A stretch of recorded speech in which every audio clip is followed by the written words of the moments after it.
प्रेक्षक हो नमस्कार. मराठी ऑल अपडेटमध्ये आपल्या सगळ्यांचं मनपूर्वक स्वागत. घरातील स्त्रियांनी सकाळी उठल्यावर दरवाजासमोर करावे हे काम, होतील सर्व बाधा दूर. मित्रांनो, आपल्या घराचा मुख्य दरवाजा आपल्या घराचा आत्मा असतो असं म्हणतात. कारण आपल्या घरात आपण या मुख्य दरवाजातूनच प्रवेश करतो. त्यामुळे सकारात्मक शक्ती, नकारात्मक शक्ती जी आपल्या बरोबर असते ती देखील याच दरवाजातून आत प्रवेश करते.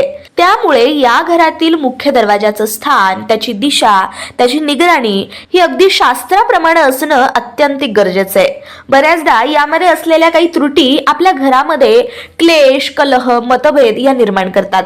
त्यामुळे अशा सर्व गोष्टींवरती उपाय म्हणून आजच्या भागामध्ये आपण एक उपाय बघणार आहोत, जो घरातील स्त्रियांनी सकाळी उठल्यानंतर करायचा आहे. तुमच्या घरात सतत मतभेद असतील, घरात कलह निर्माण होत असतील तर हा उपाय तुम्ही करू शकता.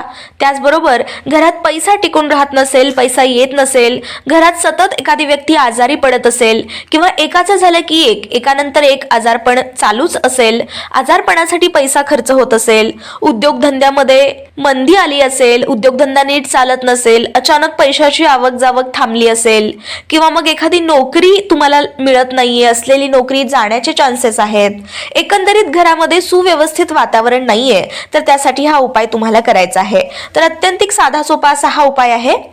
तर घरातली स्त्री जेव्हा सकाळी उठते तेव्हा सकाळी उठल्यानंतर घरातल्या स्त्रीनं सर्वात आधी मुख्य दरवाजा उघडायचा आहे आणि त्यावरती थोडंसं पाणी शिंपडायचंय. तर हे पाणी उंबरट्यावरती शिंपडायचंय.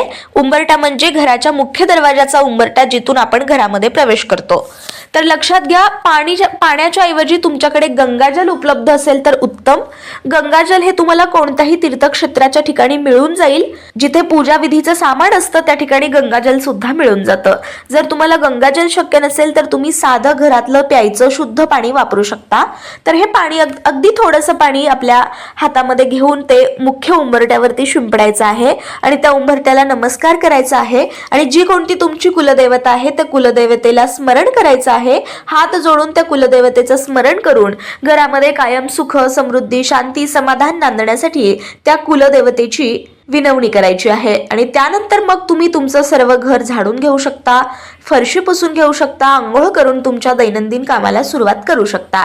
तर अत्यंत साधा सोपा असा हा उपाय आहे. तुम्हाला कसा वाटला ते आम्हाला नक्की कळवा आणि अशाच नवनवीन उपायांसाठी मराठी ऑल अपडेटला सबस्क्राईब करा.